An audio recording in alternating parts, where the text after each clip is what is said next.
YouTube anime lovers. Noragami episode not 3, episode 12. Recap. As we know, Bishamon, went to the underworld to save Yato. So currently she's whooping the underworld god ass and just, relentless. While Yato trying to get out of her, out of the strands of her hair because she's choking the shit out of her. So we find out on the last episode that it's one way, basically getting them out of the underworld, and it takes a human. And now we're here. Episode 12, we find out that way is to call them by their name. A human must call them by their name. Now, the only human there is Hiyori. So that means you gotta call Bishamon and Yato by their real name. And she called Bishamon by her, real name, and she just disappeared from the underworld to where they was at, and she was like, "What the hell is going on?" And this is the part that gets scary because Hiyori did not know Yato's real name. They just called him Yato, and it's kind of crazy because it's just crazy because Yato really don't talk about his past to anybody. So Bishamon didn't, Kafuko didn't, her Regalia didn't, Hiyori or Yuki didn't. So it's just like, what do they call to get him out of the underworld? And at that moment, while she's yelling random names, Hiyori, we see the Guardians, the Heaven's Guardians come. It's like weird because it's like a yellow cloud and they just appear all the way in the sky. And they're wearing masks, and who said that? I believe somebody said like they're wearing masks so they won't show their faces. They're cowards. So basically, the Guardians is there to punish Ibisu for his conjuring, and they start shooting arrows, and Hiyori is just there like still yelling the name. So it's kind of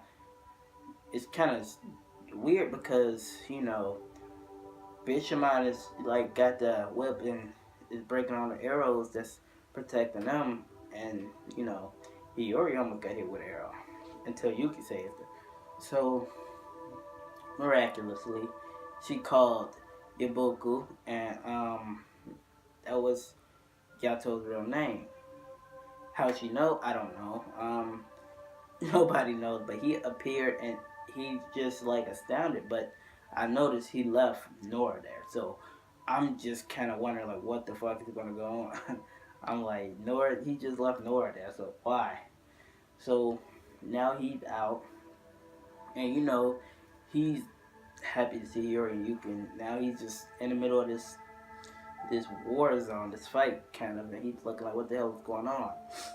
So one of the guys in mask used his regalia, which is like a lightning dragon. Pretty fucking crazy. It's really cool.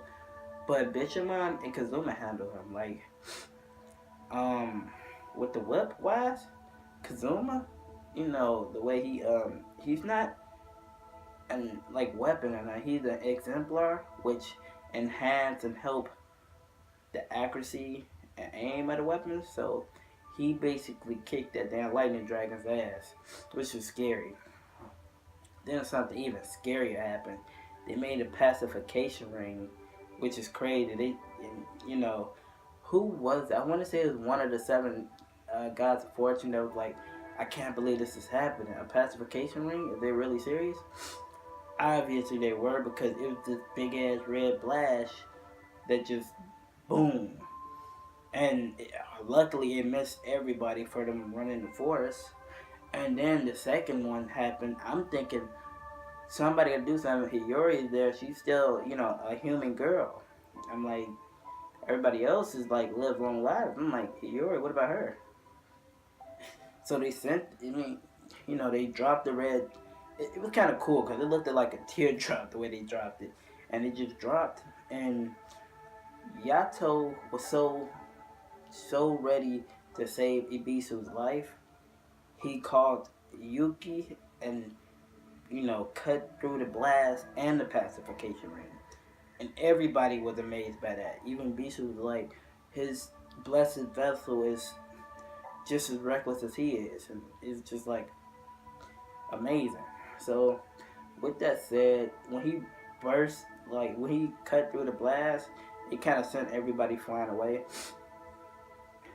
But they kind of like got him again. Like I don't know, it was like a red symbol that happened on the floor and caught him, and it was kind of messed up because you know they caught Ibisu, and that was basically the end of the episode. And my thoughts on that is, what the hell? Like, why they didn't hear Ibisu or anybody else? I mean, I guess they could have had trial. If it's that many guys there, they could have had trial and like at least let him try to prove his innocence or tell him the story. Nothing like, I don't know. I felt like that was I mean, not justice at all. Ibisu was doing that for a good cause, and the gods seen it as a bad cause. But I guess when you're gods, whatever you think is what you think, and there's no changing that. So, it's a sad moment in Noragami, but I'm pretty sure Ibisu was dead. It didn't show, but I'm pretty sure he's gone. But with that said, tell me what you guys think about episode 12 in the comments below. Peace out.